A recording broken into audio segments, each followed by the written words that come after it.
welcome, one and all. My name is Michael. I'm the Dead Aussie Gamer. Welcome to Pathfinder 2nd Edition, Curse of the Crimson Throne. Ladies and gentlemen, we are in Book 6 of this epic and gripping tale of intrigue, woe, and rebellion. Welcome, one and all. Joining me today are my wonderful Patreons who support the channel and help me keep the lights on here at the Dead Aussie Gamer Show. Guys, say hello to the folks at home. Hello, folks at home. Yay! It's so good to see you guys and get to play in today's session yet again. Now, for those of you who don't know, we are playing a tabletop role-playing adventure in which these lovely people take on the role of the protagonists of the adventure as they embark upon quest after quest in this narrative run by myself, the Game Master, and these lovely individuals play the protagonists of the adventure. We have none other than the wonderful and amazing Holly, our cleric of Asmodeus fairy, who is on the run, well, was on the run from their kingdom of the fairy kind, as they had been engaged to marry a individual named Puck. However, Puck has overthrown her family, and now she seeks revenge. This wonderful person is played by Malikisa. Hello, Mali. Hello. Following which, we have Unak, the Dragon Slayer from the Orcish tribes of Belkson, a hero that had joined our party amidst the adventures in Scarwall after slaying, or assisting in the slaying, of 2 Dracolisks. This incredibly powerful character is played by the wonderful Marcus, the storyteller. G'day, Marcus. Hello. Now, native to Varesia and who calls the city of Corvosa home, we have Agnes, who is our psychic matron and master of all things esoteric. She lives in the town of Corvosa along with her daughter and seeks to try and create a peaceful place to raise her family, as well as potentially find a new lease on life, perhaps in the arms of a strong and strapping fisherman. Who knows? We'll find out. This lovely character is played by our dear friend Laura Bones.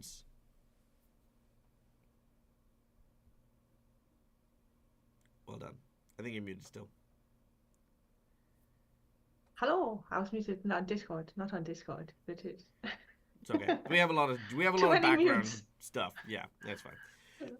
Then we have playing the role of the Kitsune Dante, a person who has long since been on a quest to look after the city of Corvosa in the stead of his friend who had fallen victim to the drug trafficking trade within the city, and has been a valiant part of the natural world, assisting in the removal of Queen Iliosa and her sour influence polluting not only the city but the lands beyond. We have Dante, played by the wonderful Rykon.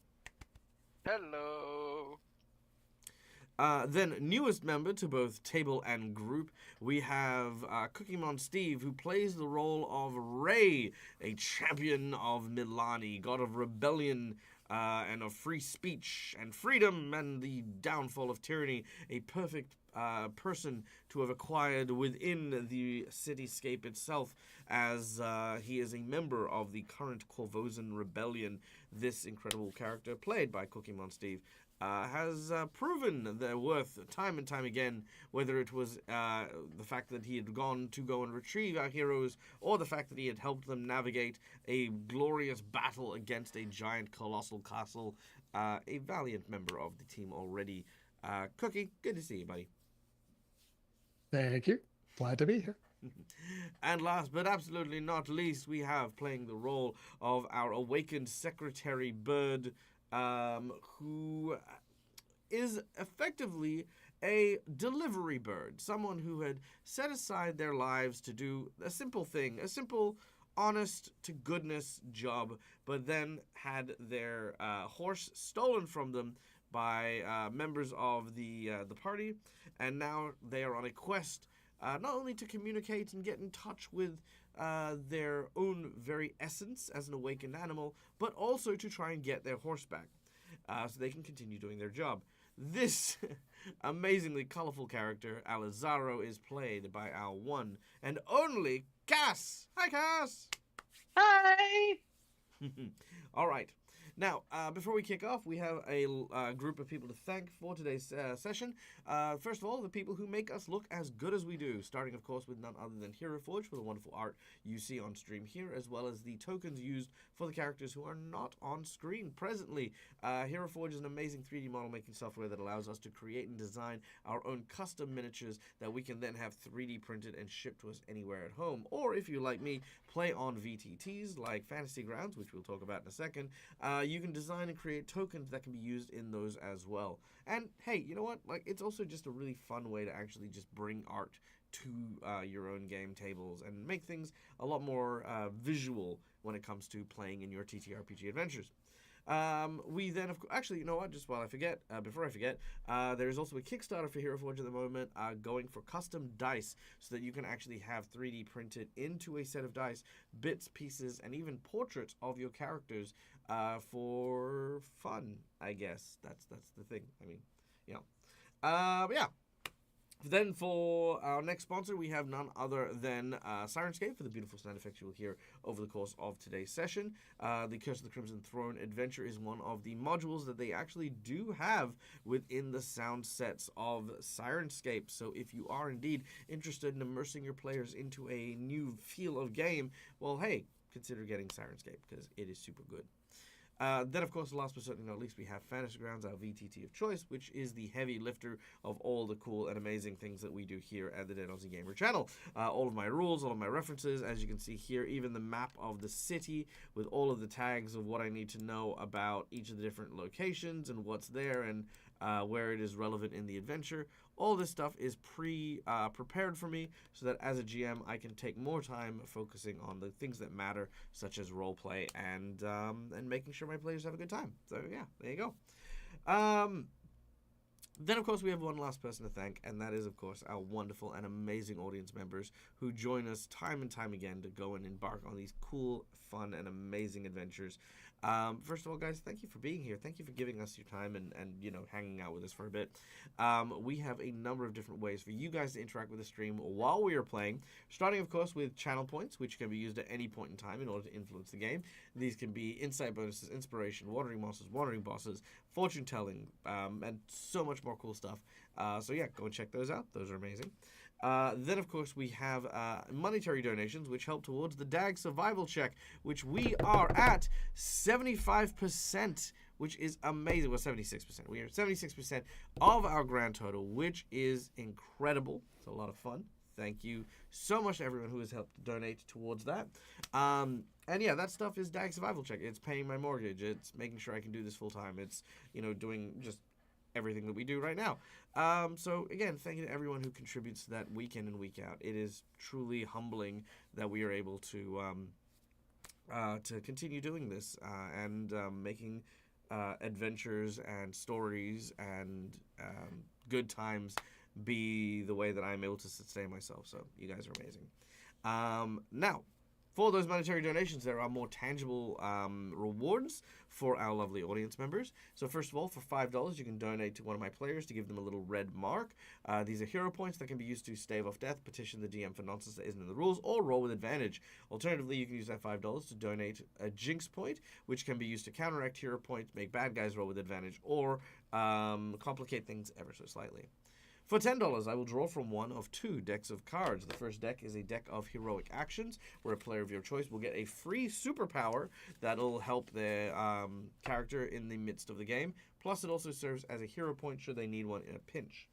The alternative $10 reward is a deck of flashbacks and story prompts, because while I'm an improv storyteller myself, it is really cool to get the opportunity to use some of these cards in order to try and figure out how best to insert these cards into the story while we are playing. We have a $10 donation here from none other than Schooly, which I saw earlier on. A random cut of the plot deck and a rare one last time. Let's see if it happens again. All right, so here we go. We're cutting the deck. Let's cut it a little lower. Here we go. Boom. Okay. It's one we haven't had for a while, but it is one we've had, I think. Marked by the Gods. Interesting. Marked by the Gods. Okay. So we're going to figure out how to do that one. And yeah, then that story prompt becomes something that I try to insert into the game as a challenge to the DM. All right, then for $20, you can donate to give someone the coveted golden natural 20 because sometimes shit just needs to work, and the only way to make it work is by jamming a natural 20 down his throat. You know, so yeah, natural 20s. There you go.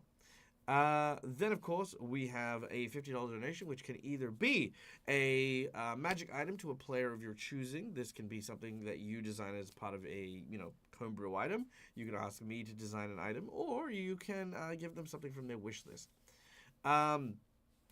Alternatively, for the $50 donation, you can also decide to turn things on the players by giving the group a boss buff, making things more difficult, making things more challenging, changing the terrain, upping the ante. It is a massive, massive increase in the difficulty of the challenge, and that is what happens there. And then we have, for the $100 secret menu item. Now, presently our heroes are back in the city of Corvosa and about to embark on taking part on the hands-on elements of the rebellion. Now, for the $100 secret menu item for today's stream, our heroes have acquired the sacred sword Sarethriel. We have this morning learnt that Sarethriel actually is a sentient weapon. And we've not roleplayed it as of yet. What I will do for the $100 secret menu item is Sarethriel will become a sentient member of the group. That's the first step. But the second is that you, the donator, or donators, if multiple of you wish to go in on it, will be able to decide the personality of Sarethriel, as well as a person in the group who they will love, who they will hate, and who they will just intentionally ignore and snub because, for whatever reason, we'll figure out a reason. So they will love someone, they will hate someone, and they will snub someone off. And you'll get to decide their personality. So there you go. That is none other than today's secret menu item.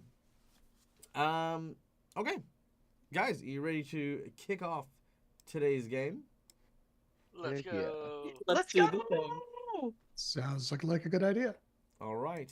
Well then, without any further ado, we return once more.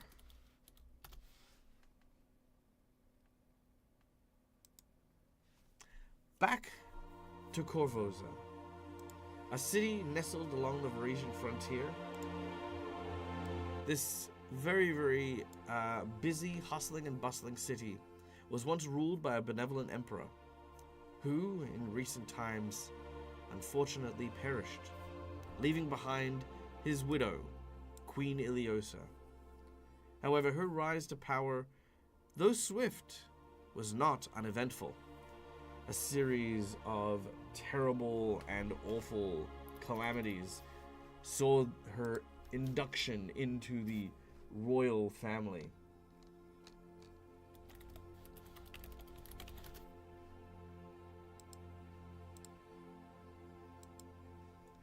Over the course of her rule, plague, rebellion, violence have run rampant through Corvosa.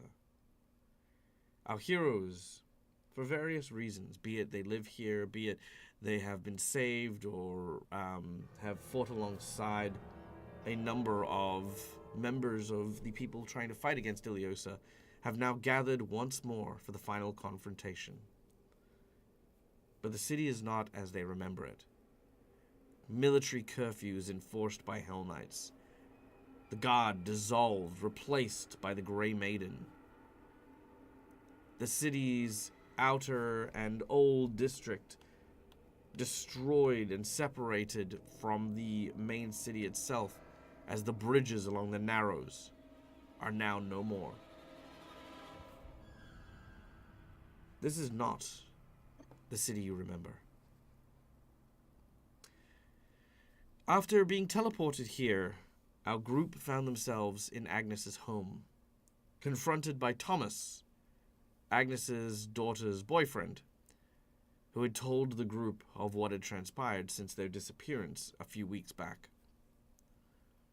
Scarcely believing how bad things have gotten, all they can see is a once very boisterous and very enthusiastic young man being shaken to his core, shook to his core.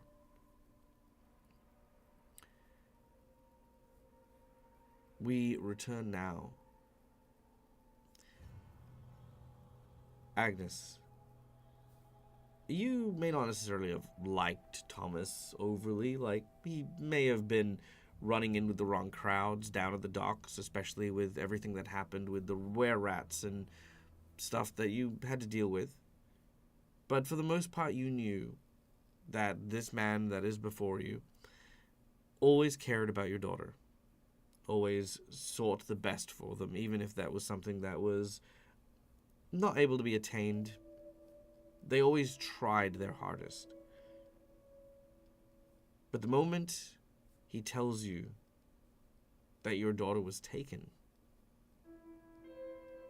the moment he says that your daughter is not here, that by speaking up and speaking out, the Grey Maidens had acted, there is this sinking feeling you get.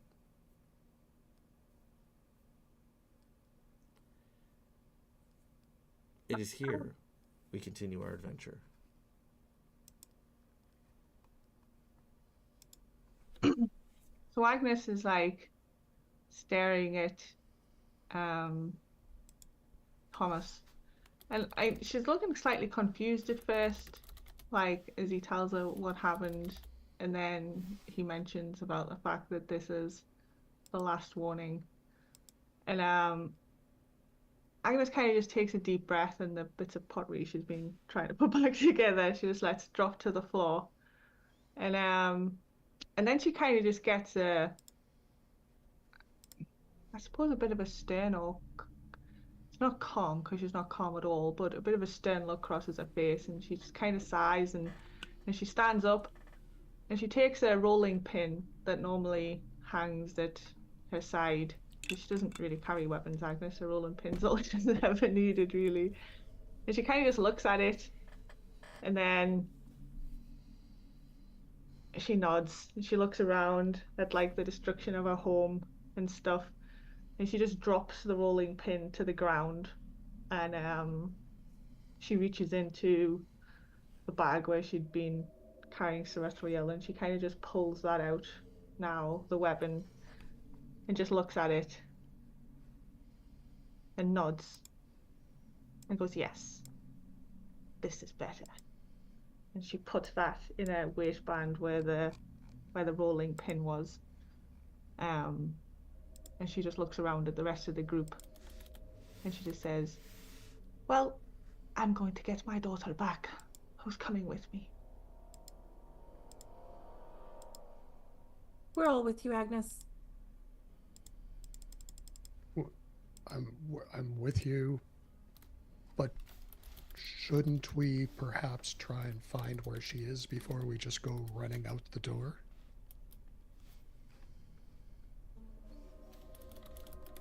Agnes Can I looks maybe at you suggest... like you're telling her how to bake a pie. And then she goes, "Yes, I mean, that's why we're going to see Cressida, obviously." Yes, that was going to be my suggestion, because that is what I'm supposed to be doing. It's bringing you to Cressida. I'm glad we're in agreement. By the way, this is the sword that Agnes wields.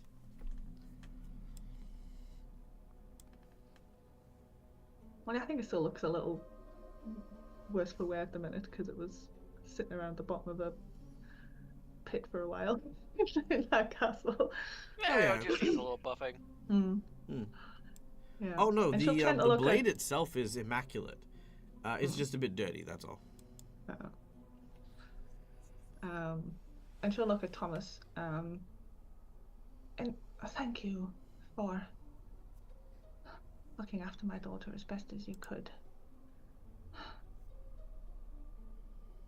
You couldn't have done anything against the Grey Maidens any more than she could, but as angry as I am at her, well, I'm also damn proud. Thomas looks at you and says, I'm only sorry that I couldn't have been the one taken in her stead.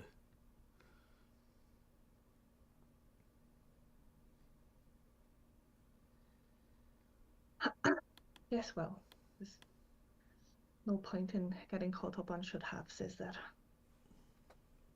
He hangs his head low, but agrees, ultimately.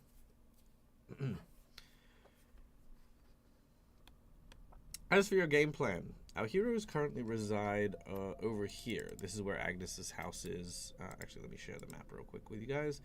All right, over here is where Agnes's house happens to be. Over here is a place known as the Grey, just in the city, but also outside of the city. The Grey is where the Temple of Pharasma, the goddess of death, happens to be, and also a series of underground mausoleums, interconnected and quite difficult to navigate. That is the location of the rebellion. As you're preparing to leave, Agnes, the harrow deck that you received from Zalara seems to, it seems to pull in a direction. Almost as if it's leading you somewhere. Now, it's not strong enough that it's like flying out of your hands to go somewhere, but it's like you get the impression that you need to go back to Zalara's house. It is not the first time she's kind of like acted a bit weird. Yeah. So Agnes keeps her like deck in a little handmade pouch she's got like right at her waist, so it's kind of an easy access. And you'll see her look down at it and frown, and then she kind of pats it, and then she goes, all right, and she takes it out and holds it. I think we need to make a bit of a shortcut. A short stop. I think our friend Zalara wishes to speak with us. Okay, that's probably a good idea. Who's Zalara? Oh, she's our dead ghost friend who got us together in the first place. Ah. Okay. Holly offers no additional information at all. With this part. And Ray just shrugs his shoulders and goes. Ray and Ro just, we're just like, okay.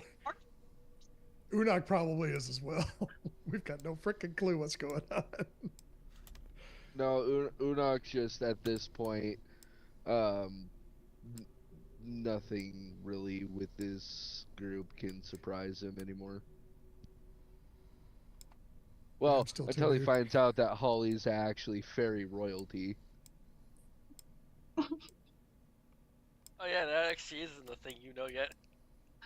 Yeah, technically queen now, because Jack slaughtered the entire family, but, yeah.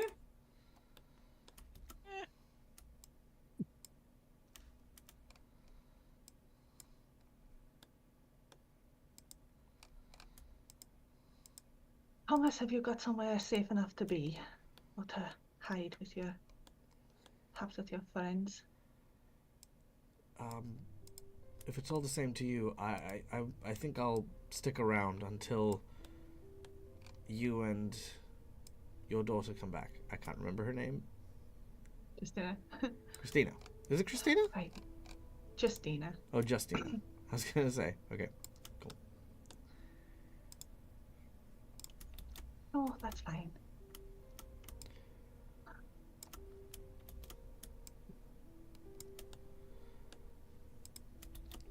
All right. Done and done. I guess we head to Zara's house. Well, you could accept. Or we attempt. I was gonna say you could accept. Right now, the Narrows or the bridges to the Narrows have all been destroyed. But we did use the tunnels underneath there to sneak across that other time, so we know the tunnels. I said that somehow also collapsed. The tunnels are good, right? Were there tunnels? Yeah, there were tunnels underneath the water. We had to get by checkpoints the last time. Yep.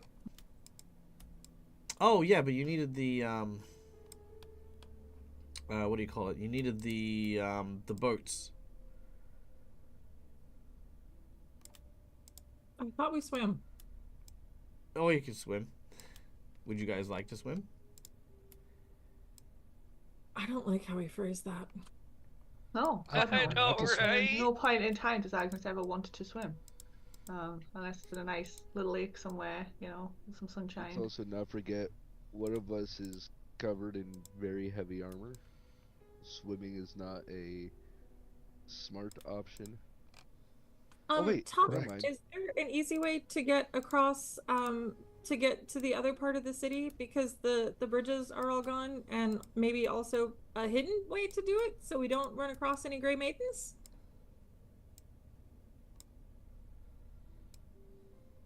Tag above the table, would I know anything?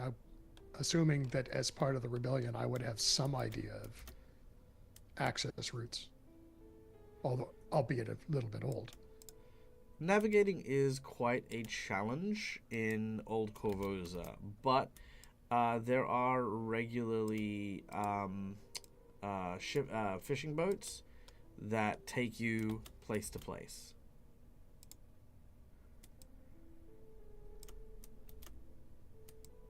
There is also another option, though it may be risky, and that is the stone bridge is still active, if not heavily guarded.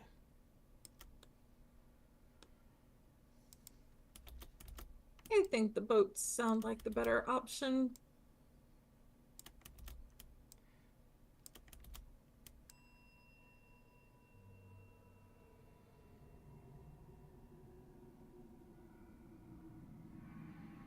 Boats are normally how we would get across before I came to find you. I did it. It's either the boats swim across or potentially a little flyover.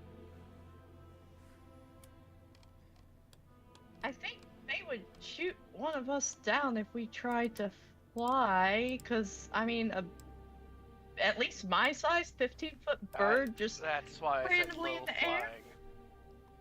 Well, yeah, but like I'd be 15 feet. I couldn't do it. They would shoot me in an instant because nobody's expecting a 15-foot out here in the city. I think the boat probably sounds like the best idea, the safest at least. Yeah, we don't need any more swimming with alligators after the last 3 or 4 times I've been with you. We've been in water, so boats might be. I think boats are smart. All right, boats it is. Yes. You make your way towards the docks. There you could see a number of homeless and downtrodden people upon the way. More than usual. The streets themselves are littered with signs of violence. Arrows, flames, blades. Even businesses that once were proudly displayed are now in ruin. You pass by an apothecary shop, a very familiar one, also brought to ruin.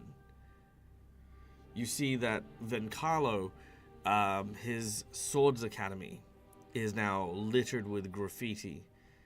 Claims of him being a traitor to the crown, abandoning Old Corvosa have basically just been graffitied all over his home and his sword academy. I also want to clarify real quick, Dag, that we find some way to disguise our looks a little bit. How would you like to do that? That's an excellent question.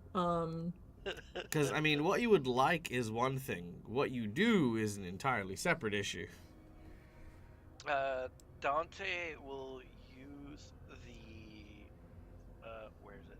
The scarf he has to use what was it? Illusory disguise to look more like a beastkin. First of all, there's no such thing as a beastkin. No, well, there is a second edition. Is there?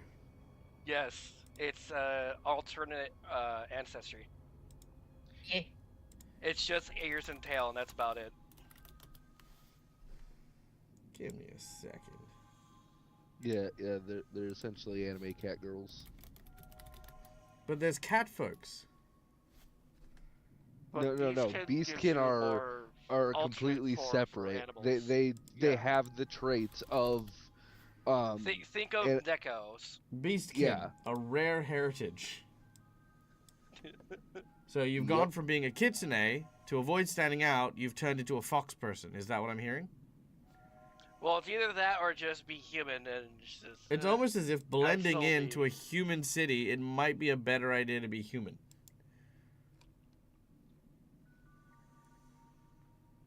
Just putting that out there. Look, you can do what you'd like. If you want to turn into a beastkin, you can.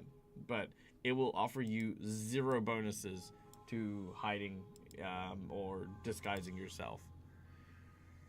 So Agnes is going to put on a So, can we s- headscarf and she's going to do some little makeup just to make her face look different to how she normally would, I guess. I mean, she's pretty nondescript anyway, I suppose, but yeah.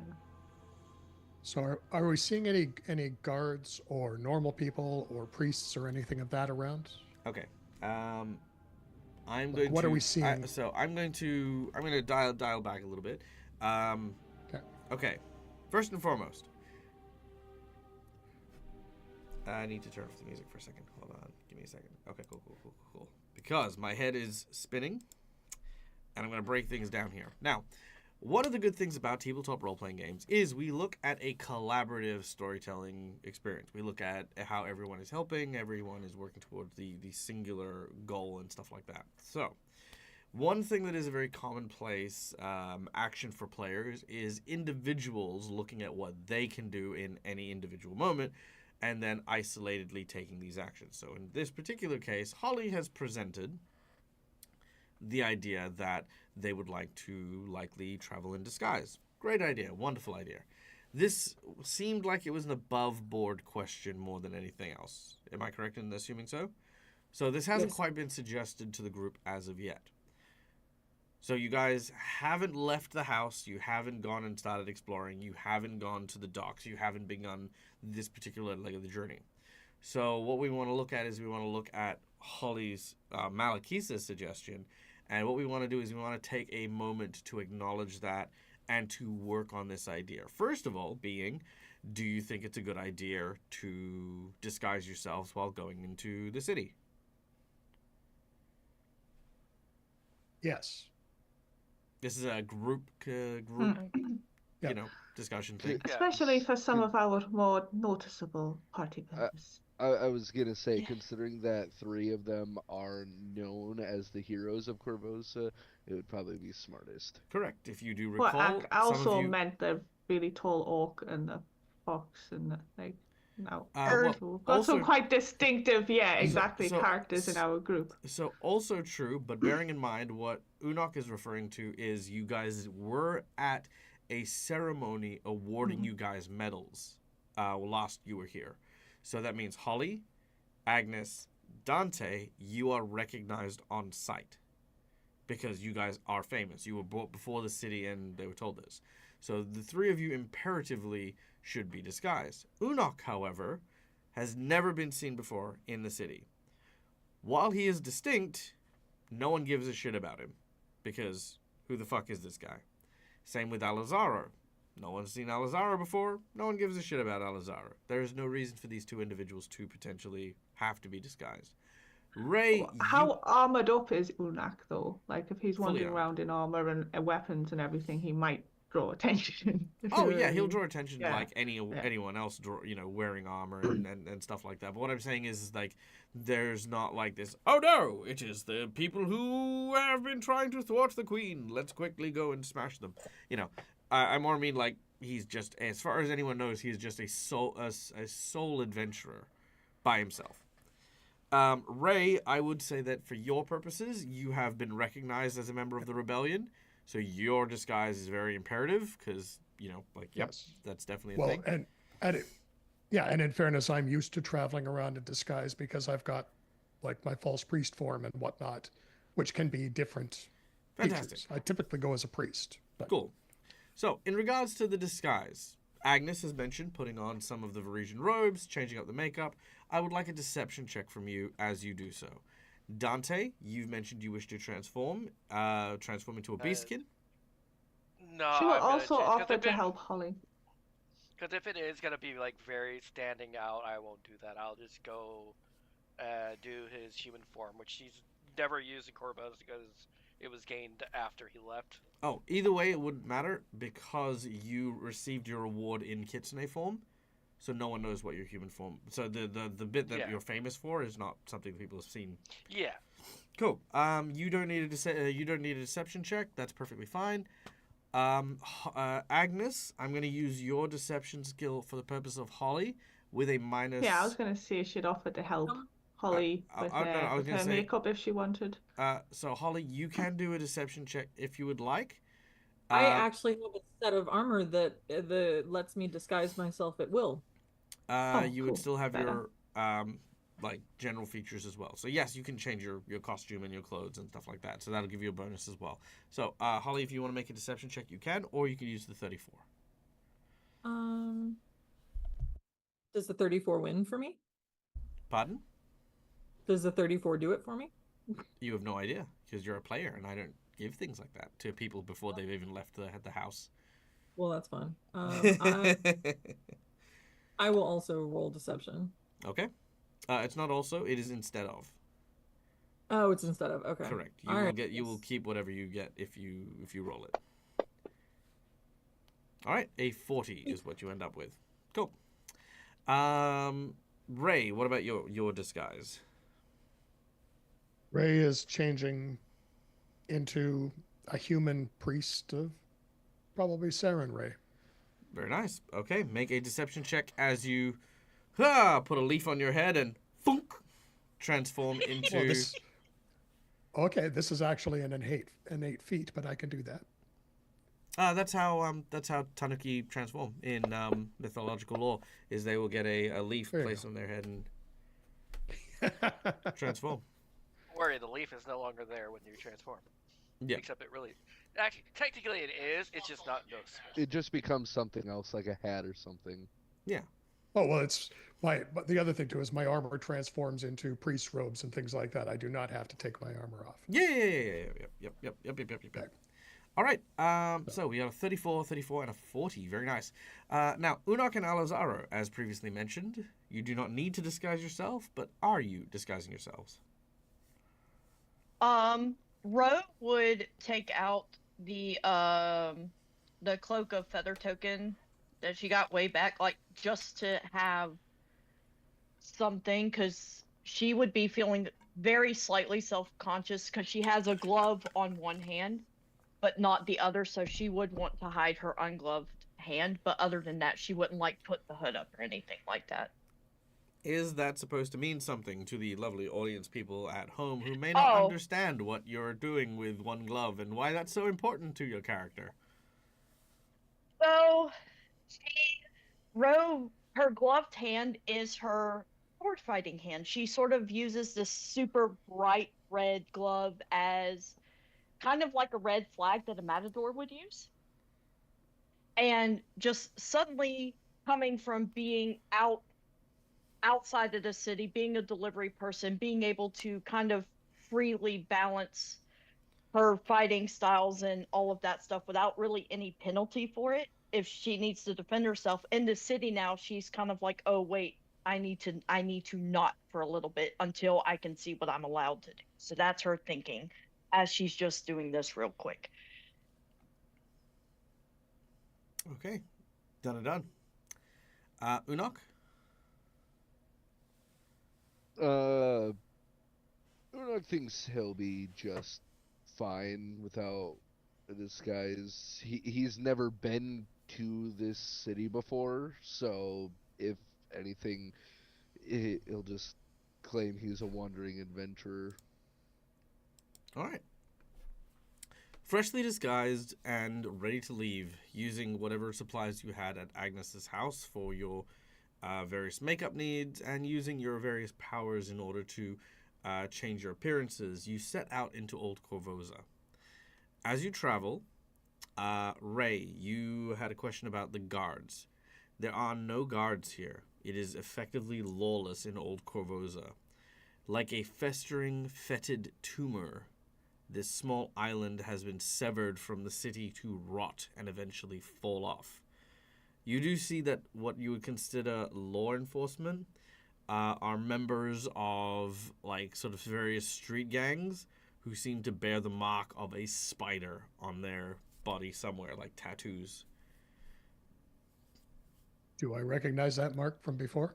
You know this mark, as does the rest of the group. It is the mark of...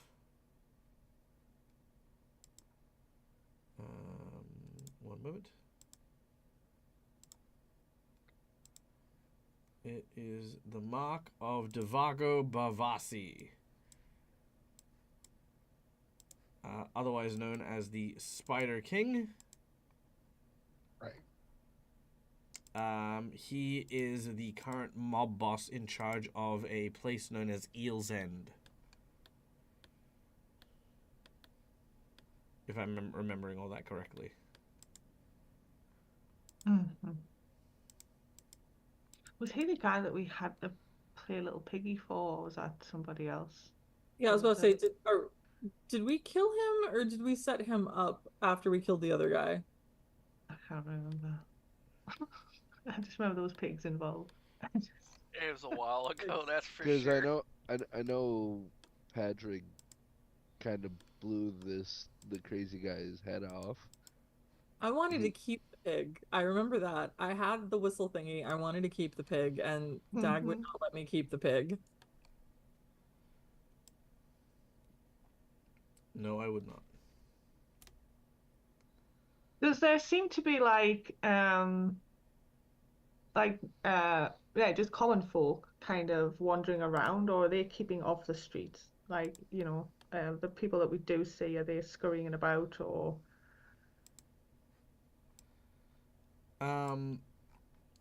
No one's really scurrying. Okay.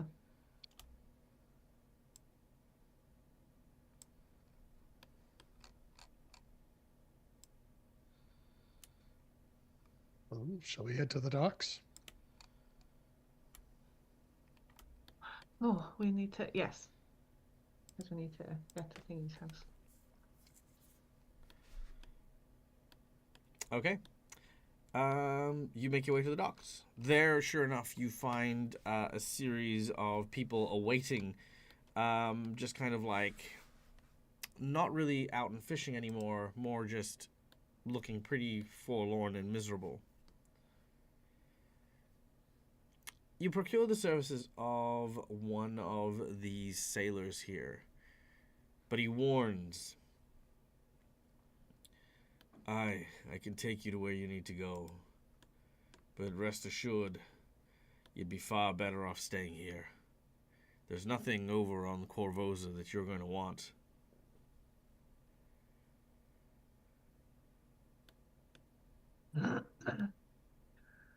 Hi, if only we Appreciate could. the warning. Sorry, I think we talked over each other. Go ahead. That's okay. I was just Agnes pretty much said the same thing, like, if only we could. Getting onto the boat, he begins to sail you. Now, originally, he will sail you to Trail's End, literally just across the channel here.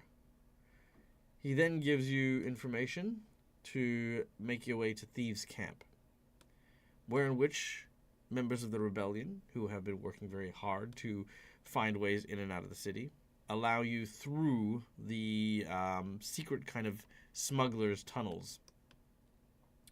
As you make your way through the thieves' camp, there is then the High Bridge, a heavily fortified and heavily secured area. You avoid that entirely and procure one final boat here at the Bard's End. A large inn is where you arrive. What would once have been halls filled with music and joy and laughter is now a rather somber affair of tired and weary tradesfolk. There, hunched over, looking very beaten down, is a very large and imposing figure whom you recognize. Pardon me.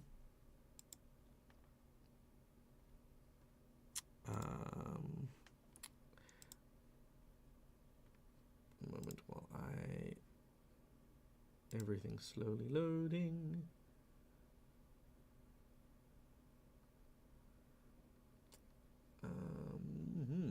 Okay, he's not there.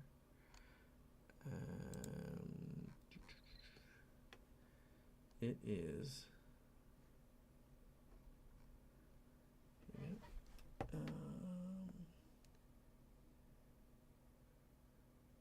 I need to organize these better.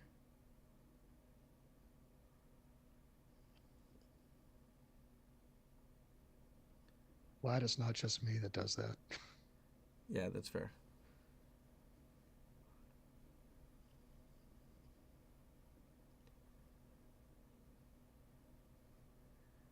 There we go. It is none other than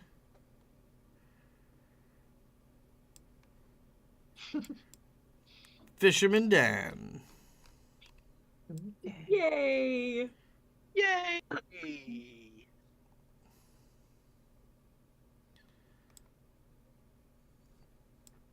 All right. He hasn't noticed you yet. Holly's gonna go. Where is nuts. he sitting? Sorry, like where did you say he was? Oh, he's just on a table with a few of the other fisher folk and stuff. Like outside? No, inside the inn. All right, inside the inn. Okay. Yes. Yes. Go get him. It's Dan. Go get him.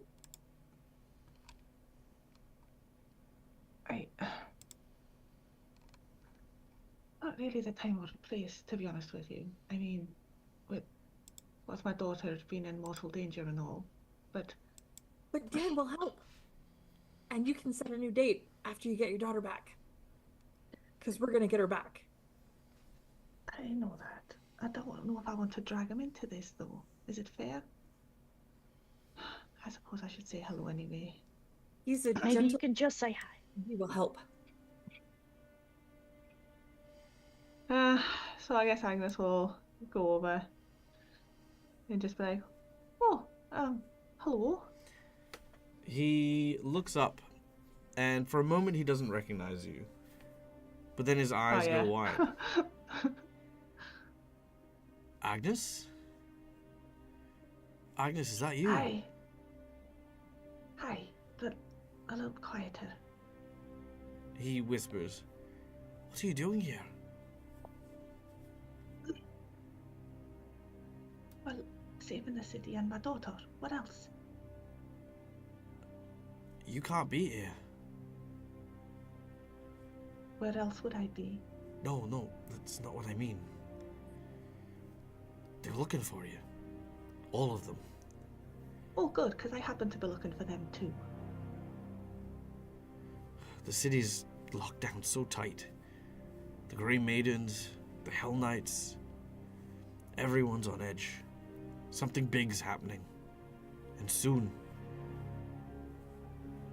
They're driving out all of the people they consider lower class.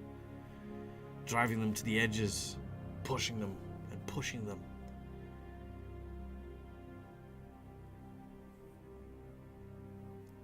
Yeah. Well, There's something nasty in charge of this city, and we have to do something about it. Simple as that. No, look, you can't do this. You can't put yourself out like this. Like, it's suicide. I mean, look, your friends, I've seen them and what they can do, you know. He looks at the new member who is, you know, kind of a priest in these Sarenrae robes. Holly's gonna wave happily. Not really reading the room at all. As he looks, he says, "Look, this is not a fight you can win.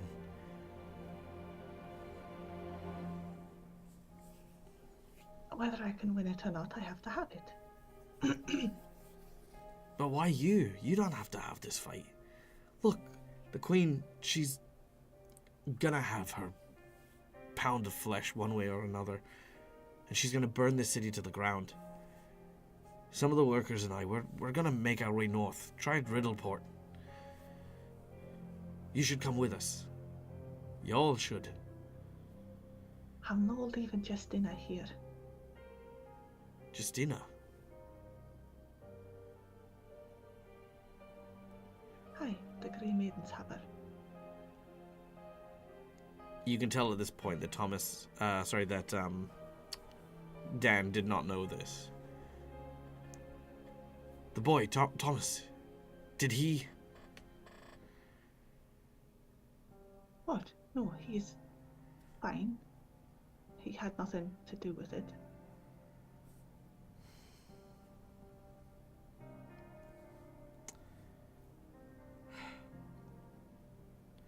I'm getting her back, Dan. He finishes polishing off his beer, wipes the suds from his mustache, and he says, "Aye, and I'll help you. You're going to want to get into that city, and for that you'll need my help. I just need you to not ask any questions. Can you do that?" I can try. All right. We fast forward a few hours later. Dan is rowing a boat slowly, cautiously across the river. As this happens, the hooded figures in the back of his boat, each of which just sort of hang on to the sides as they rock back and forth. Dan says, "Shouldn't be long now." At this point, a large horn blares.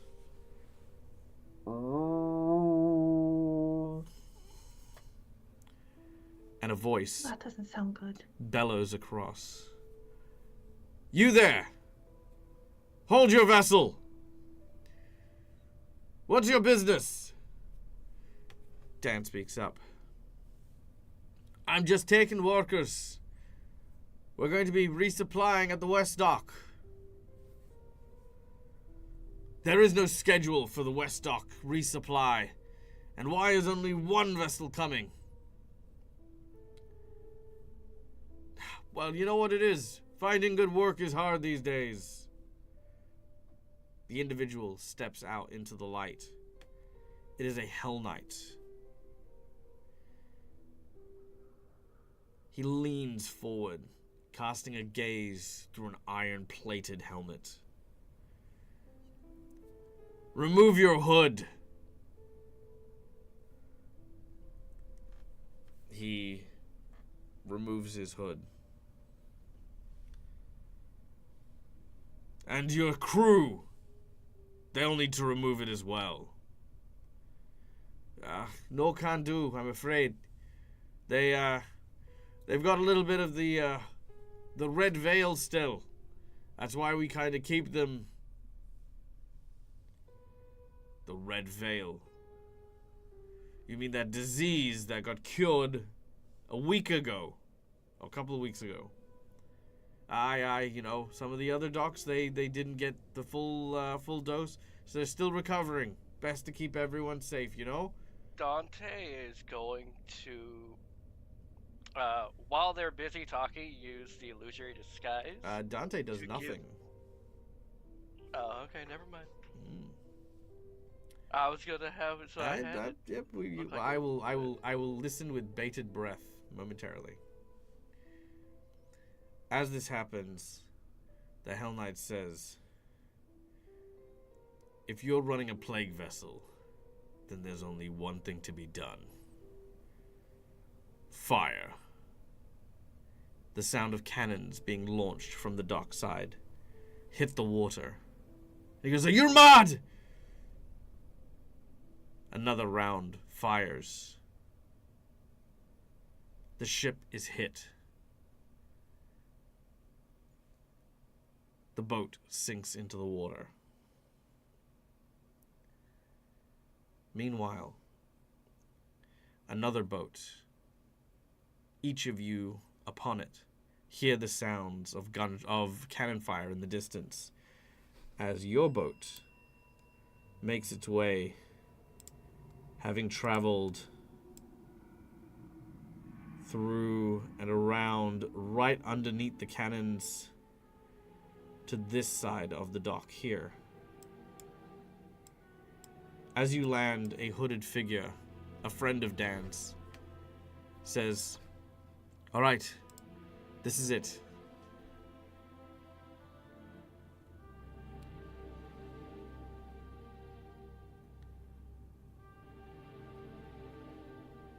Quick. Thank you. Hurry. Yeah, Off I we just get. talk. As you do so, all of you are wearing the same cloaks as the cloaked figures in Dan's boat.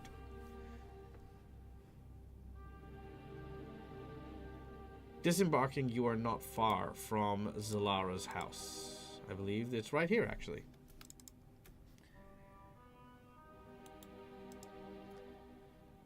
The guy you were traveling with, he pushes off and makes his way back very, very quietly.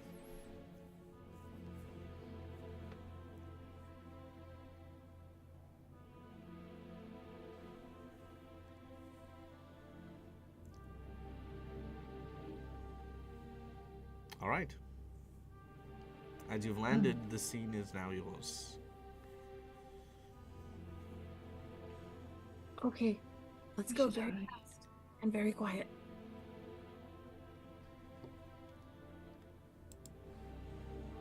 Sorry, Agnes? Can't exactly promise quiet. Agnes said the same thing. We should hurry. Okay. Very well.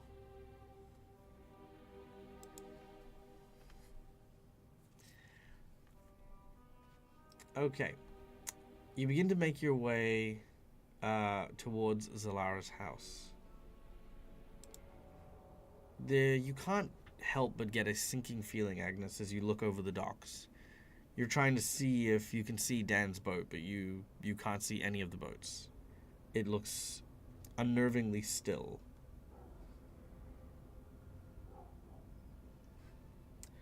You open the door to Zalara's house.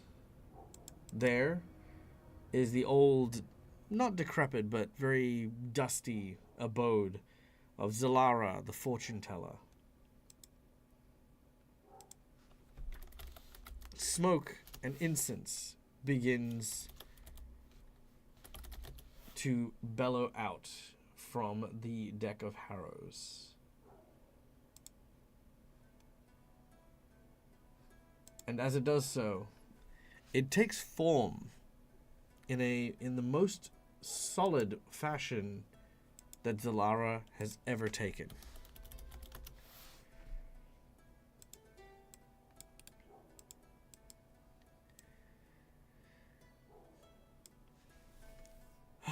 Thank you for coming.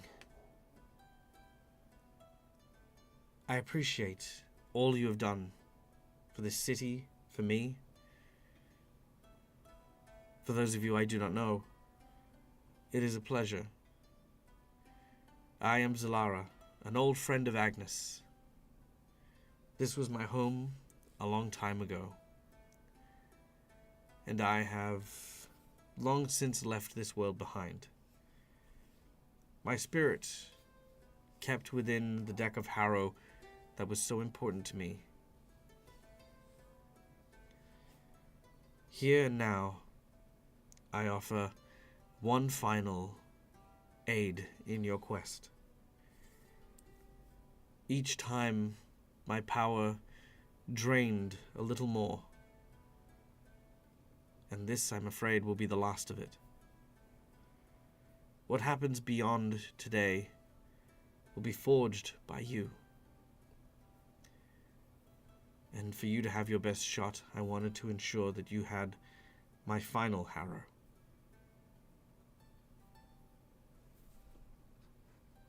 Thank you. Of course. She raises her hand and cards begin to flow into the air.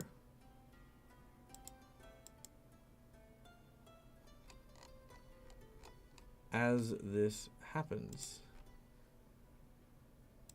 All right.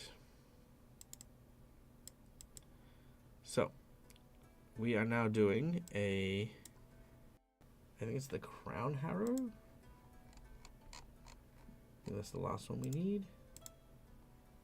I would hope so since it's the last one.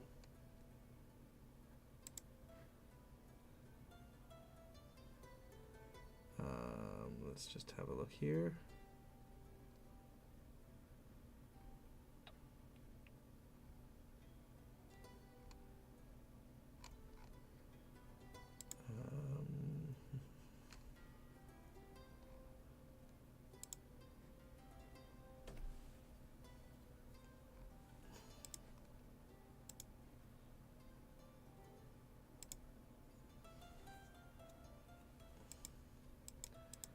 Oh, is this gonna? Does this? Let's see if this does it. No, this just rolls the thing.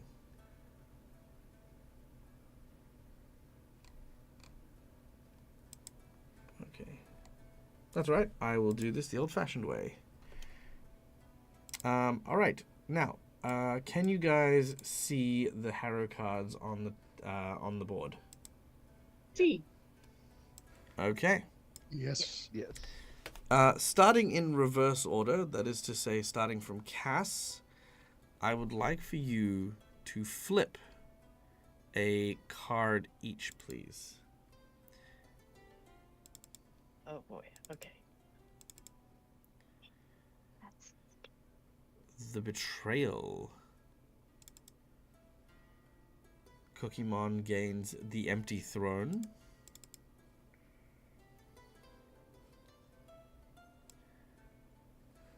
The Theater. Very nice for Rykon.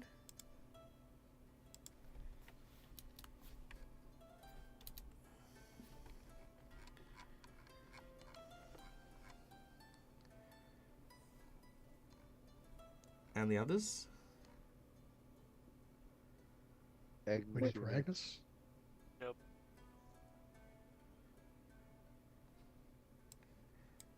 Hi. Right, is it my turn now? Yeah.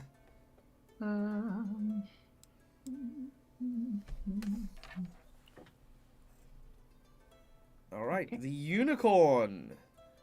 Then the twins for Marcus. And Holly. The Tyrant. Oh no. Holly's gonna get eaten. No. oh, All right. Lord. So, each of you gain The a first harrow. time. All right, so each of you gain a harrow point. You may use these harrow points for the following things. You may spend a harrow point to re-roll a charisma check of any kind. Destiny shall not be damned. You can force the DM with this harrow point to re-roll. Inner strength, you can spend it to gain a temporary +4 to your charisma stat. That's for the encounter that you're in. Or it will provide you the bonus in the following battles. For the betrayal, it is combat against Tsar Mangarov. I will paste all of these in the group chat, so you guys will be able to see them at any point in time. The Empty Throne is against the false Queen Iliosa. Oh boy. The Theater, Makes sense. combat against Bayrosh. The Unicorn is against Mistress Kalitiana. The Twin is against Yazam. And the Tyrant is against Queen Iliosa herself. So those ones, you will get combat bonuses. Your combat bonuses are a +2 on mine's all against. rolls. Right. So mine's against the false Queen Iliosa. Correct. Oh, that's not foreshadowing at all. Well, you won't know if there's one or two or multiple, or if there's clones, if there's not clones. You I know, know. who's the queen, who's not. We'll find out. But yes, as Zalara does this reading and the cards fly out to each of you, Agnes, the deck you hold in your hand now begins to turn into embers as they slowly dissolve. You watch as she looks over at you with a very warm smile. She wishes you luck one final time as the deck fades away. Goodbye, my friend. I'll miss you. The house now transforms, no longer just dusty, but now decayed and decrepit. It is revealed to be as it should be, a house that has not seen life in months.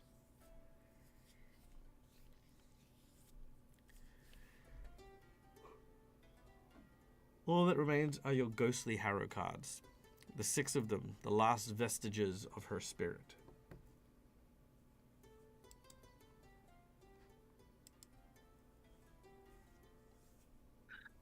Right, we better keep going.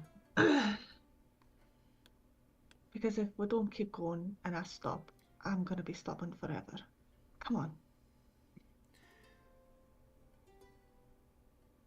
Following behind Agnes, the group realizes that she's definitely pushing herself a little bit. How each of you feel about that is entirely up to you, but you stride forward nonetheless. You are so close now to the gray. As Ray takes you to a hidden crypt, giving a secret knock and being allowed to pass underneath, you find yourself heading down deep underground, where in which you come to a large war room where you see a familiar face, albeit a tired one, awaiting you.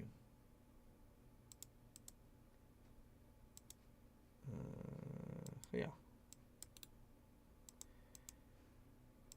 Well, if you aren't a sight for sore eyes, welcome back, though I wish that I could say that a warm welcome would be received. Your arrival is timely. Ray, excellent job. Thank you. Cressida, are you okay? Holly's gonna run over and hug Cressida. She pats you on the back and hugs you a little bit. I'm fine. Well, as fine as one can be in these circumstances. I'm sure that Ray has already informed you on much. How about you all? I noticed that some of your number aren't here with you.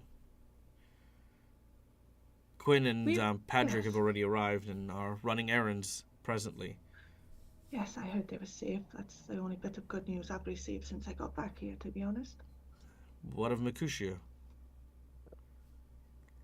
He didn't make it. I see.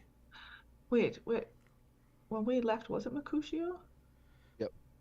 I was gonna say, honestly, I hope so, because I can't remember beyond that. In which Yeah, case, then, Mercutio is in a teapot. Mercutio is in a teapot. Yeah, I I thought Mercutio was dead. see. Okay. Hmm. Well, nonetheless, it is good to see you all here. But we have really good news. We have a weapon that can kill the queen. Yes, Vencalo told me that you had been sent out by him and Neolandus in order to procure the weapon. You have got it? Yes, we have it. Aye. Well, this is great news indeed. But I fear that the Queen's influence is going to make things a lot more difficult.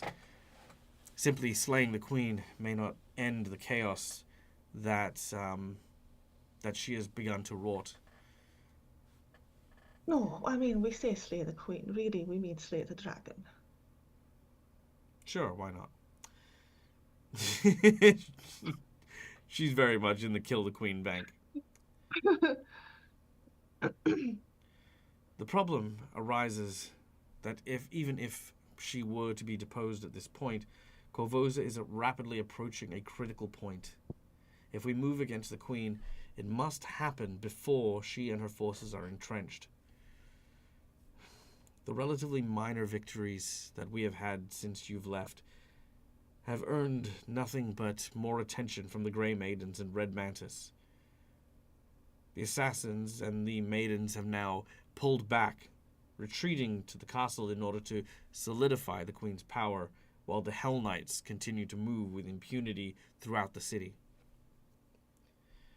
I have one final gambit, one that still remains within the realms of loose legalness. I publicly wish to reveal that Seneschal Neolandus still lives and still serves the former emperor. Doing that, Queen Iliosa will not be able to ignore that. I believe she will try to have him assassinated. For while he is still alive, he can still put a question to her claim to the throne. And Corvosa's nobles and other government agencies beyond the Queen will have a legal obligation to support the rebellion.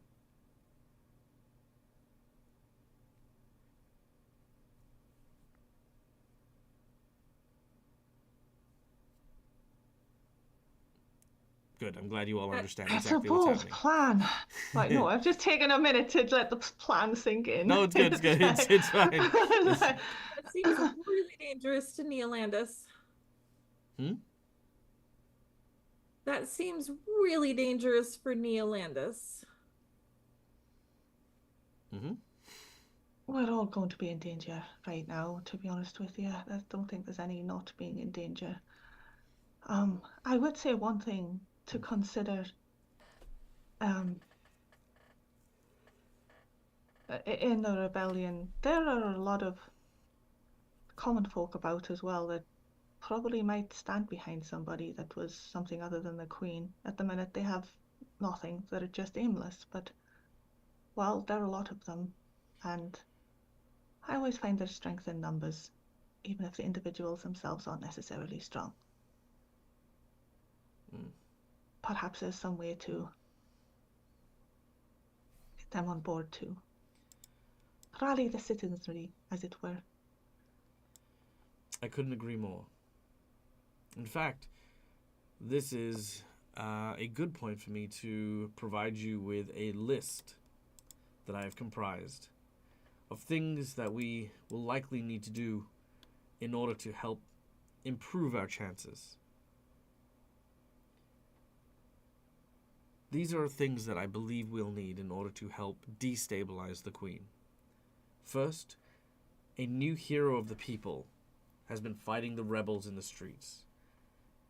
These rebels are false.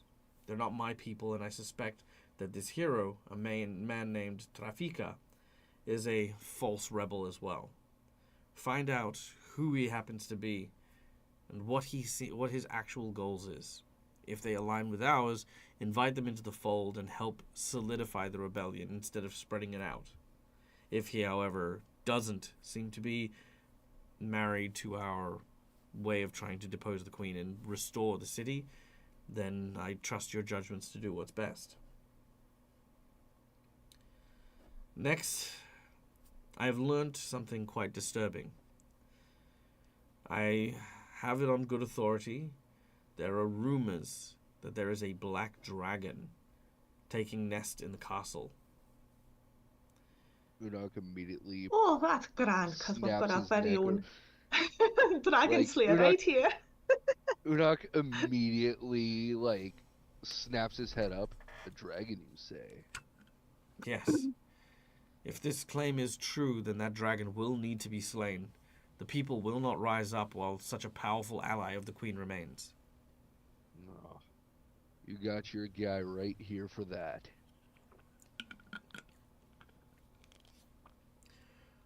Now, the role of the current castle seneschal is held by a bloated wizard named Togmagor.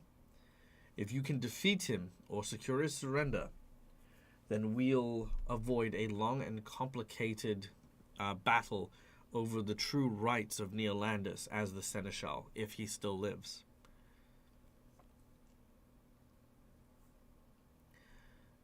We have a friend, Ishari Dahatri, an Abdaran priest who I believe some of you are acquainted with, who is a vocal opponent of his church's public endorsement of Queen Iliosa.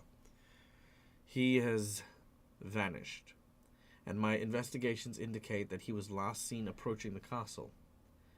Perhaps, if we can find some clues, we can remove the Queen's ties to the banks if they have found out that one of their own clergymen have been victimized by the Queen and her actions.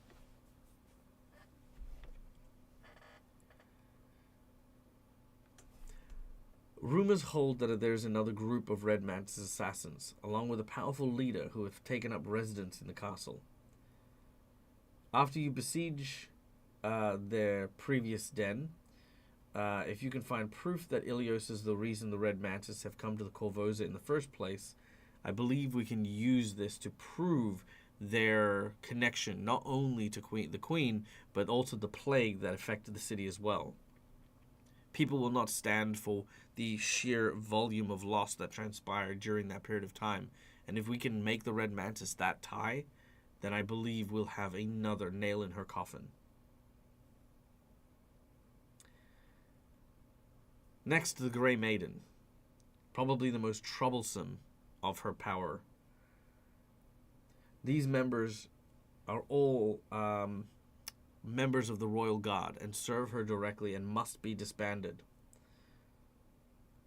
They are currently backed by their commander, Sabina Marin, and chief indoctrinator, a mysterious woman whose identity is still unknown. They likely have retreated to the castle, and if you can secure the defeat or surrender of these two remaining leaders of the Grey Maiden, they will lose much of their command structure and become disorganized. It'll throw them into disarray long enough for us to at least claim back the streets from them.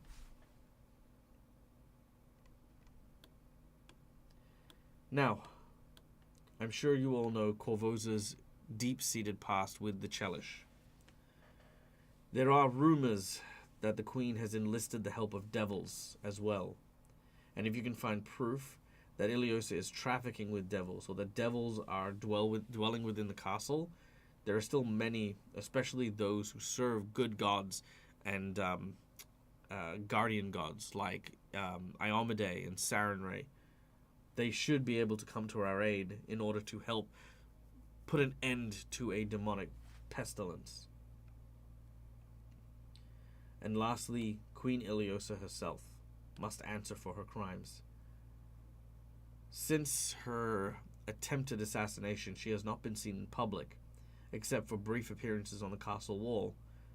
She is in the castle somewhere. We are certain of that. If we can capture her, or better yet, get her to admit openly and publicly her responsibilities to all of what has transpired, then this will make our work a lot easier. If we can achieve everything on this list, I believe we can free Corvosa and start the healing process.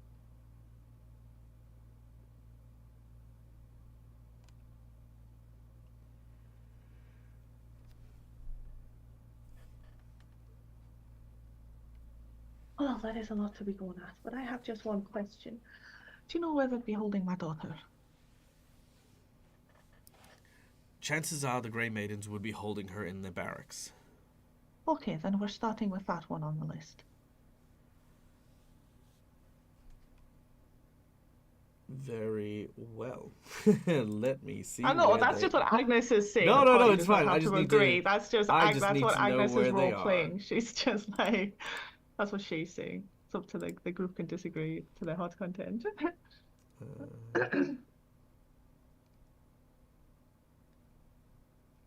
Right. First your daughter, then the dragon. Well, we've also got a false hero to take care of. Okay, the Okay, Grey so we've got Tower. 1, 2, 3. Who's next? I have some ideas about the devils, but I can do that real quick.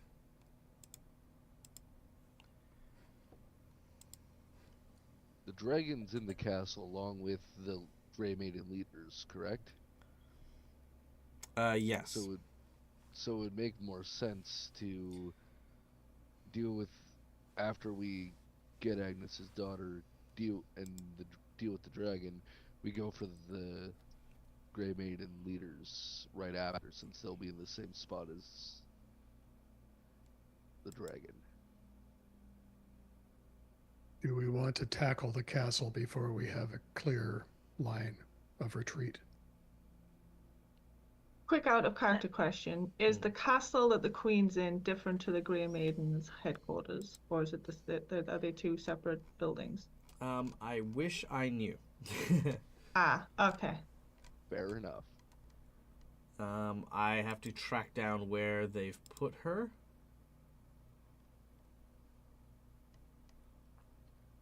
Because if she's in the main big castle, then okay. I vaguely think that they're different Agnes buildings. is not angry enough just yet to storm the whole castle for her Yeah. daughter. But if she's in somewhere separate, then by all means, yeah. Yeah, in I- character, Ro would be like, yeah, Ro would point that out. Like, but if she's in the big castle with all of them at one time, are we going to be able to get her out safe? That would be my main worry. You don't want to get her and then lose her again. That would be really sad.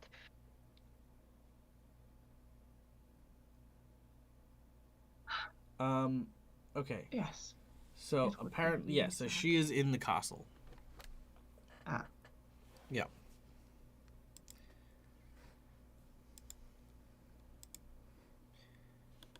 It seems like the book is telling me that there is some stuff that you can do to help the rebellion, like on the outside, if you guys wanted to. Like there's a sandboxy element to it.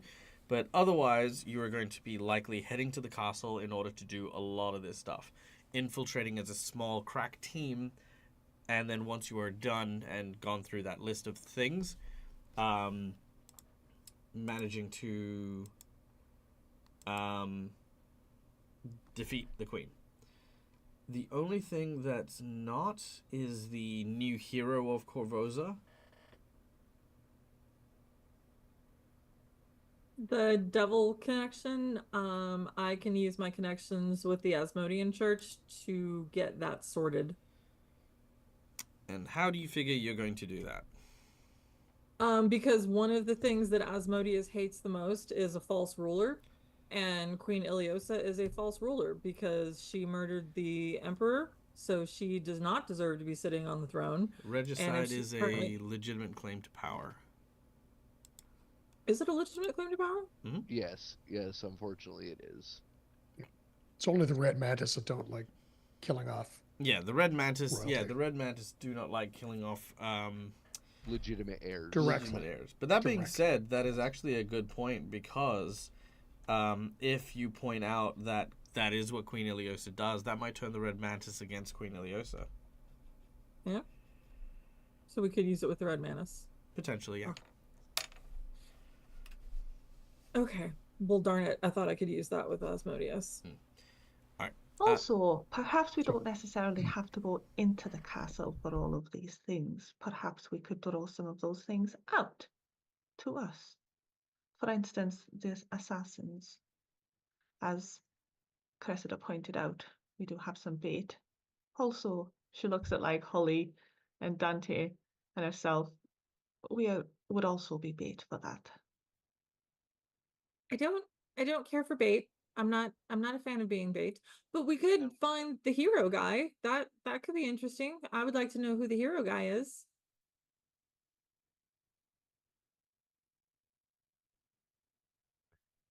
I don't think this false hero is something to worry about, to be honest. If it gives people hope, let him. If he's actively doing things that are going against the queen either way, that let the It would be people better have a little hope. if he was a good guy, then it would be better if he was targeting things that would be more useful to the rebellion. And if he's a bad guy, we should get rid of him. Okay, but think of it Agreed. this way. He's a distraction. My The Grey concern, Maidens can also be distracted by him, just as we're about to be distracted going to search for him.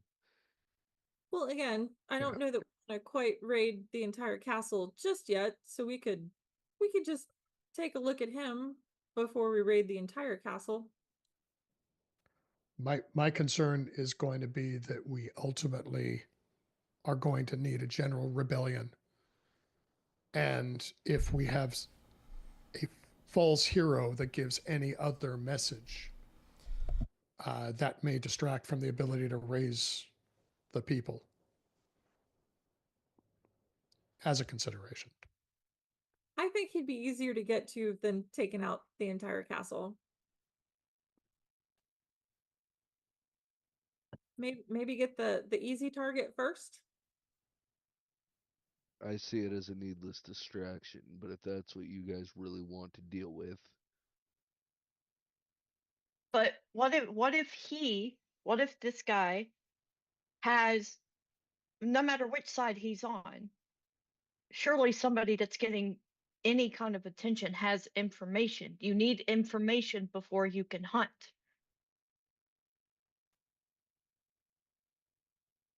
and what if he doesn't?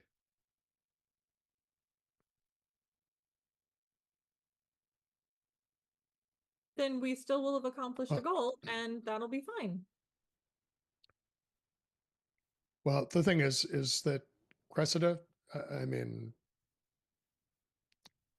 you gave us a list. Are you putting that list in the priority order that you think it should be dealt with? No, not in any particular way. This is just all things that should be attended to.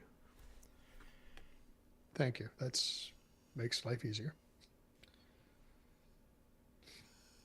Yeah, that just happens to be the one thing that's not Yeah, inside and the to be castle. fair, I wouldn't mind seeing the situation on the street for myself as well, to be honest.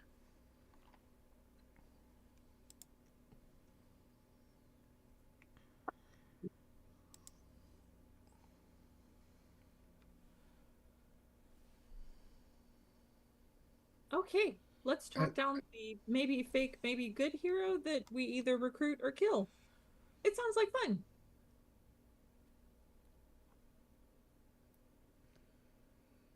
All right. As you gather what you can, we are going to use this moment to have a resupply. So magic items, all that, we're going to be bringing up to our level again. The whole, you guys know the drill. This is your resupply, your cache of materials for the campaign. So we'll deal with I that. haven't had time to do it yet, so I'll deal Yeah. with it. Yeah, next that's week, fine. maybe. We'll have time to do that, but we'll do it like away from the table. Also, Agnes has an ability called do. Do. That's an amazing ability. It is. Really The is. do ability. That's a cool Called ability. Eyes of the City. You can track down targets with the help of locals. You can use diplomacy or society, whichever you're trained in, to track creatures in settlements. You chat with locals to help follow the trail of creatures you track. At the GM's discretion, there might not be enough people to speak with to keep following the trail, but I'm assuming in the city there's, Oh yeah, unless everyone's plenty. hiding. So I was just wondering if I could Sure. use that to track this guy down, unless he's like just out there anyway, just totally visible. But No. By if all not, means, then no. That was literally the next challenge. So yeah, you may absolutely use Eyes of the City for this. so, which is my highest skill. I think it's And society. just for clarity on the new hero of the people, it says it has been fighting rebels in the streets. Has he actually been fighting our people? He has also had confrontations with your people. Yes. Okay. I really don't like him then. Just on general principle. I mean, you're not wrong. Oh. Can I hero point that, please? Yeah. Okay. Go on. I don't have any jinx points. I don't have any jinx points to stop you, even if I wanted. I also have streetwise and experience tracker, so like if he has left something in the streets, I could use that and maneuver if Agnes needs extra help. Okay. That would also require you finding something in An item. Yeah. Okay. I was gonna say, Agnes, I think you also get a +2 bonus to any social skill involving the common folk of the city, because I think we got that when you joined the party. I think you, me, and Dante all have that. Is that in your notes? You may be right. Hang on. I was gonna say 30 is enough. Oh, never mind. Okay. I mean, I'm glad you guys are very. 32's better. Yeah, you're fine. We were afraid. I'm aware. Okay, so as you make your way around the town, you begin to talk to the common people. There are quite a lot of them who share rumors of this individual, and you get a pretty good picture of who or what he looks like. Because Agnes is common people too, really, to be fair. Like, where she was. Maybe it's not so much now with her superpowers and things, but at heart she still is. All right. Ta-da! Why does he look familiar? I don't know.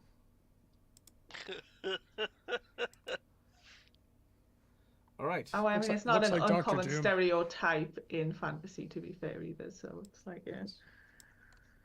All right. We've crossed Well, into this the Marvel individual universe. is the one that you are looking for.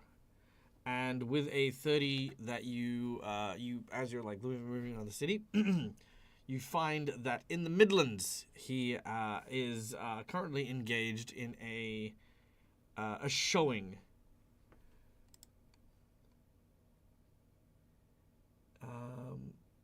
He has basically got a group of individuals who are currently breaking into various stores. Ladies and gentlemen, thank you so much for your contributions to the rebellion. All of your supplies will go towards freeing Corvosa once and for all. What is my name? Trifacia. Thanks you all for your humble charity. And you see that, there are a number of rebels who are, sort of wearing similar red cloaks who are, like, basically just literally ripping food off people and, supplies, blankets, and things like that. You can see some people also, like, taking money. Effectively, it almost looks like a riot more than it looks like a rebellion. And it looks like the victims are people. At some point or another, you see a couple of, Ray, you recognize two rebellious rebels. They're two guardsmen. Rebellious rebels. Rebellious rebels. Hey, now listen here. You can't be, stealing all them foods. I mean, after all, people can't feed themselves and a rebellion and all that. Yeah, what he said. Now you better shove off. I don't think you're gonna like what's gonna happen if we have to, move you on, son. You watch as Trifacio looks at his men. False pretenders. People who are trying once more in order to bring peace when they know naught but violence. See, I, the great Trifasia, that's my name, Trifasia. The great Trifasia, am not going to sully my robes with the stains of your blood. My associates, however, are very different. And you watch as 4 of them just suddenly charge at the 2 guards and just knock them over. Now, this isn't like they're not trying to kill them. They're just roughing them up. So they've knocked them down and they start kicking them. I do believe that we have made an error in judgment. I'm starting to feel that way too. I think perhaps we miscounted how many of them there were, and unfortunately our mouths have cashed a check that our bodies are now paying. It's very insightful of you, but do you perhaps have a way to get us out of this situation? Oh, I do indeed. All right, let me try this. Wait! They all stop for a second. And he runs. I love those guys so much. How close are we to these people? Yeah, you're reasonably close at this point. You've seen and heard this exchange. The other guard stands up and he goes, "Yeah," and then he runs as well. Can Holly do something cool? Sure. Okay. Holly is gonna turn invisible for 1 minute. Okay, you are now invisible. And Trifasia says, "Kill them." And you watch as several of the rebels, what do I even call them separately? Anyway, the bad rebels, the bad rebels run after the 2 guys, who, by the way, are indeed the 2 guards from the apothecary, who joined the rebellion after the apothecary were destroyed. Rupert and Giles, that's right. Can Holly do a couple actions? Depends on what you're doing. Holly wants to take her mace out. Uh-huh. And fly up behind Trifasia. Okay. Make a stealth check. Okay. Even though I'm invisible? Mm-hmm. Okay. Stealth doesn't make you quiet. Or, I mean, the spell doesn't make you quiet, you say. Do I need to yeah, that's a failure. I'm gonna hero point that and re-roll it. Sure. That's also not the DC. But yeah, carry on. Yeah, technically they have to try and find you. I'm gonna nat 20 that. What?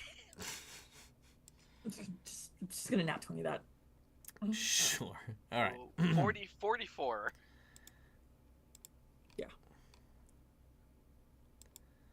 All right. Burning up then that 20. That 20 has been burned. Okay.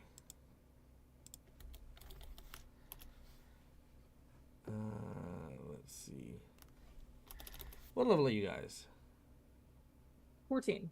14. 14.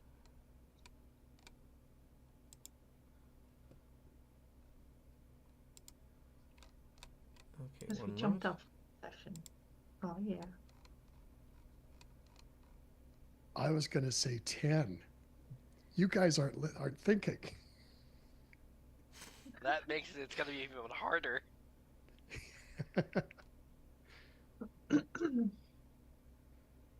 I would have set their DC lower.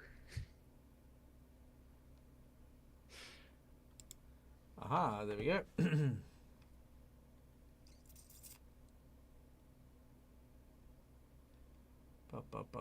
Up.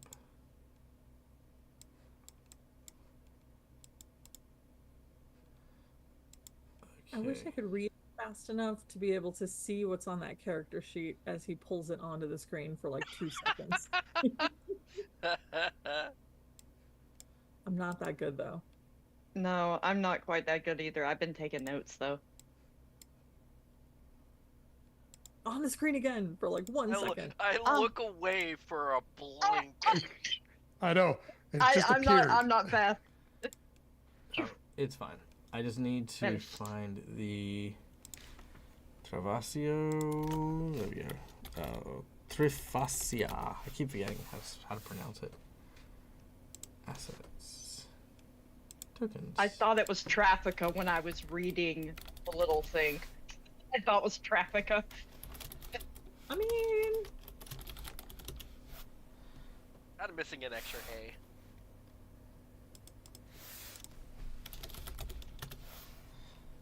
Yeah, that's fine. I'll just use that. Boom. Done. Okay.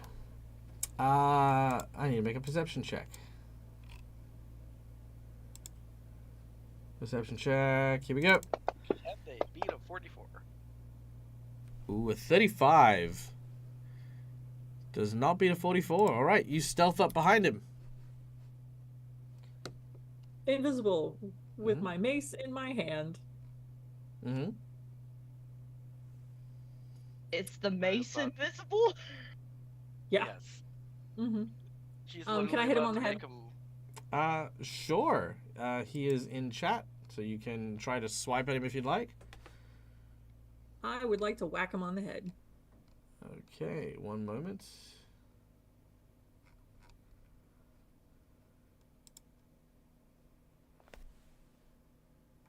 I just need to check something.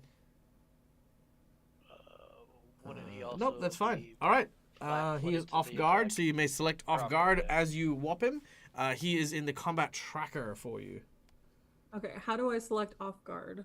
On the bottom Bottom left-hand side, off G is the button you click. Off G. Okay, cool.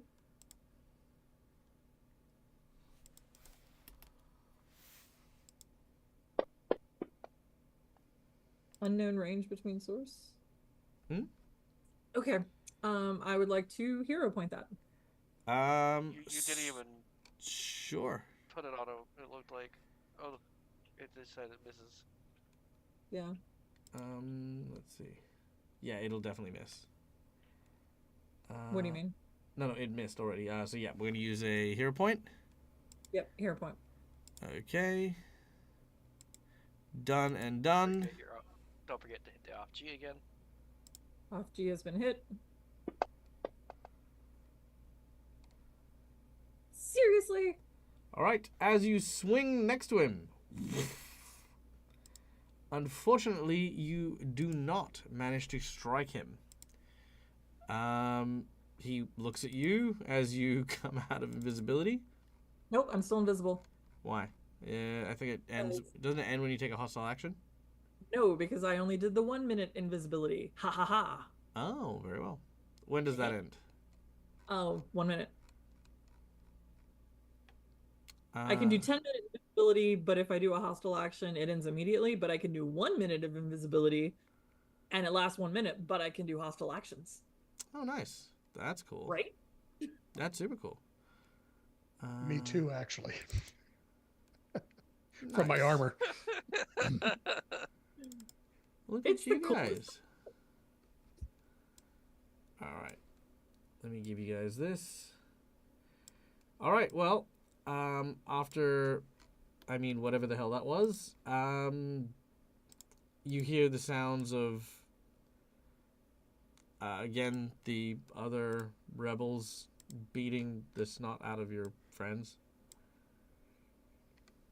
Right, so we're gonna. It was the two guards from our place. I was just wondering if where we could act now. Like, I know Holly was, but I know Yeah, we're not yeah, to interrupt absolutely. exposition. By So, all like, yeah, means. as soon as the guards run off after our friends, like Agnes is straight after them. All Like, right. so she took off straight away once the exposition was like. Sure, Human, not a she's problem. gone. Not a problem. That is perfectly acceptable.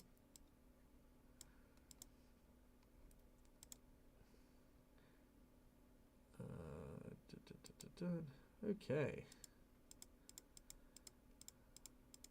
Just shouting, I'm not losing any more friends. No, it's very fair. Okay.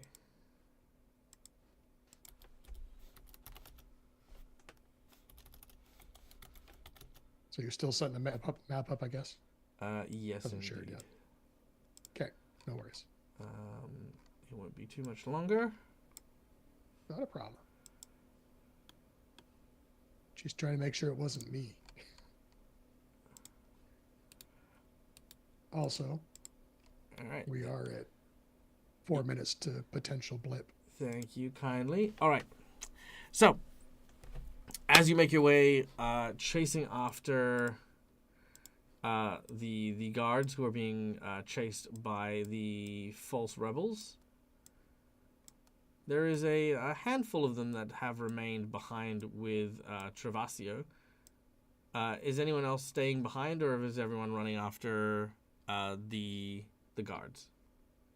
I'm going after Travasio. Okay. Unok will also go after this guy. Okay. All right. Dante will follow with Agnes. Mm-hmm. Ro would follow with Agnes and Dante once she sees Unok head back. Sure. All right. So, Travasio, as Holly has swung and missed, the guards are chasing after, the rebels are chasing after the other guards. I guess, Agnes, is your group trying to get the attention of the false rebels? Yeah, she's shouting and hollering All right. after them, just like, "You leave my friends alone!" Like, as soon as she sees like some other friends in danger, Agnes is she's had enough. She's just screaming, running after them. All right. They will stop and turn their attention to you. They look at you and they say, "More rebels. I mean, more fake rebels. Get them." Okay, here we go.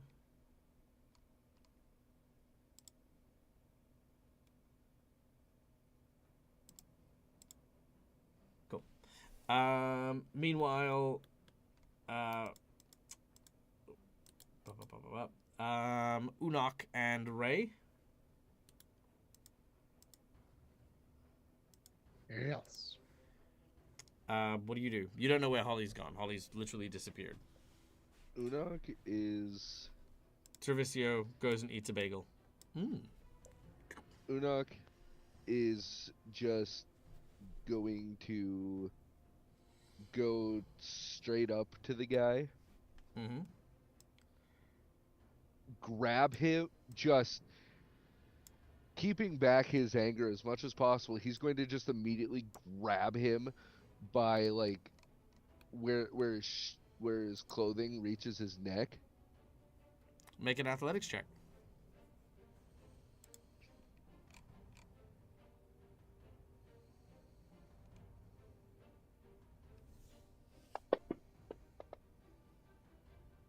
All right. You grab hold of him.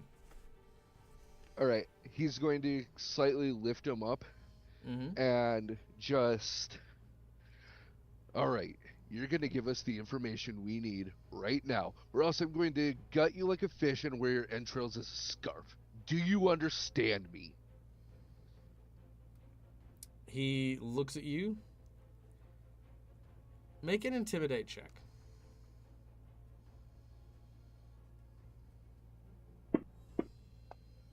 I'm going to hero point that. Okay. Our rolls are terrible today. There we go.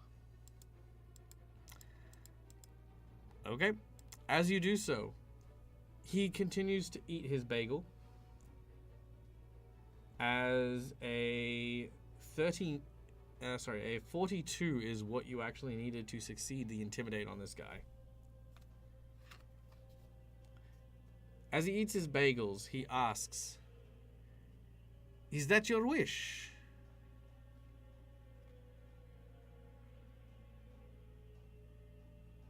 No, it's a demand. Shame. He eats the bagel, and as that happens, you feel your gloves getting hotter. You then notice underneath the golden mask, there are tiny flames that begin to erupt from his eyes. Two of the rebels, the false rebels, are watching. I I wish these threats to the queen were destroyed. You watch as the flames get hotter. He says, now that is something I can do. As a deep guttural laugh comes from within, and Unok, your hands ignite. You manage to, do you hold on to him or do you like let go of him when you feel the heat? Oh no, he's gonna hold on. Oh, then you are going to take full damage on this one. I'm doubling it and then it's going to half, so you know. Yep. Cool. There you go. You take 15 points of damage as his body erupts into fire. You watch as in one hand, a flaming scimitar appears. You feel this creature, you feel him starting to increase in weight, and even though you're trying to lift him up, he, just by the sheer weight of it, plants both of his feet down. He continues to just get denser and denser. Anyone who wishes to can make an Arcana check.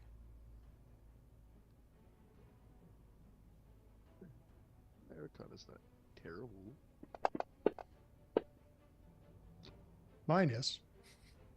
Yeah, that was pretty bad. I like how both of the dice sets went at the same time. That was great. That was very cool.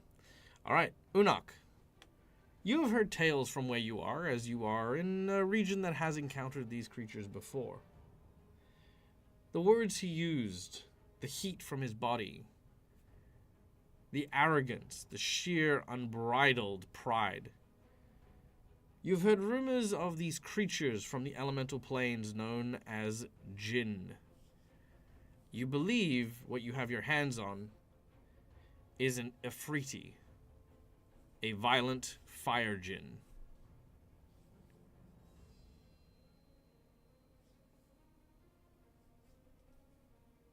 Unok, with that information, knowing that, he can't keep a hold on forever, is going to, because I do have the Titan Wrestler feat, I want to... Oh, this is the only reason you've still got hands on him. Yeah, I want to kind of use all of my strength to flip him over and slam him onto the ground. Oh, okay. Sure. Let's make an athletics check. This one will be opposed. Yeah.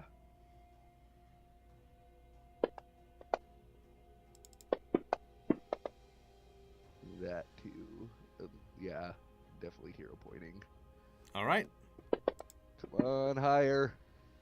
Are you fucking for real right now? Why, Dice? Why do you hate me? All right.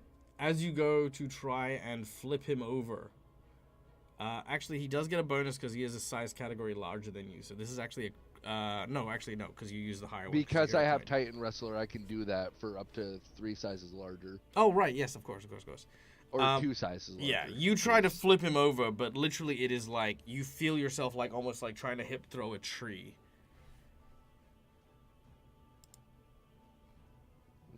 But that is the amount of free actions I'm willing to give the party without him doing anything. We will, however, return next week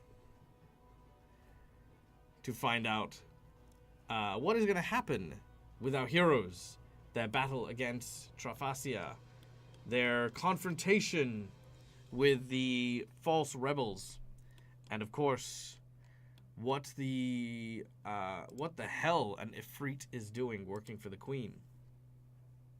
All this and much more when we return next week for more Curse of the Crimson Throne.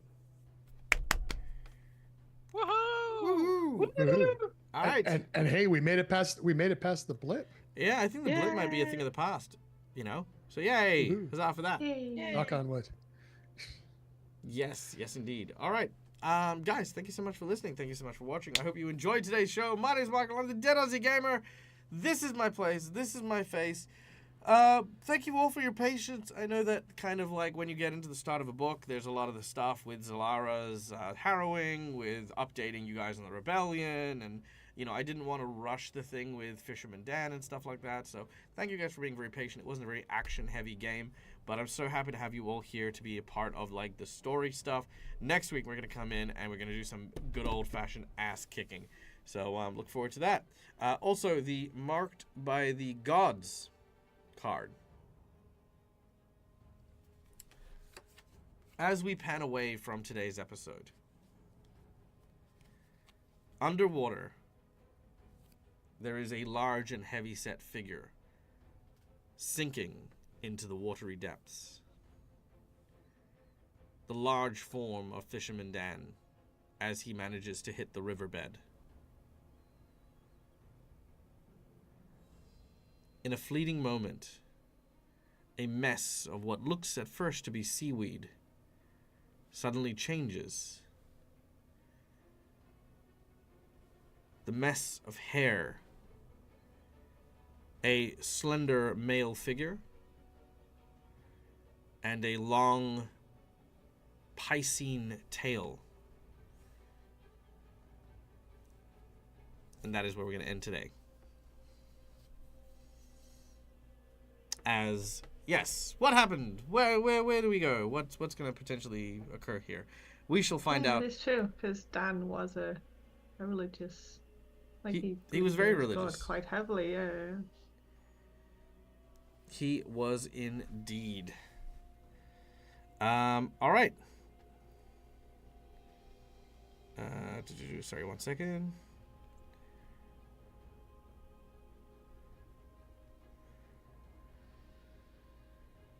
All right, done. It was Go. Aristil, wasn't it? I think he was. Was he Aristil? Yes, Aristil, god of the hunt. Yeah, Piscine means fish, by the way, for those of you who didn't know. All right, so, guys, my name is Michael. I'm the Dead Rosy Gamer. This is my place. This is my face. You can find it here a number of times during the week. We will be back on a Wednesday for Reign of Winter, where I feel like we're going to be hitting the gripping conclusion of Book 5, so we're going to be entering into the final chapters of that adventure as well, so do stay tuned for that.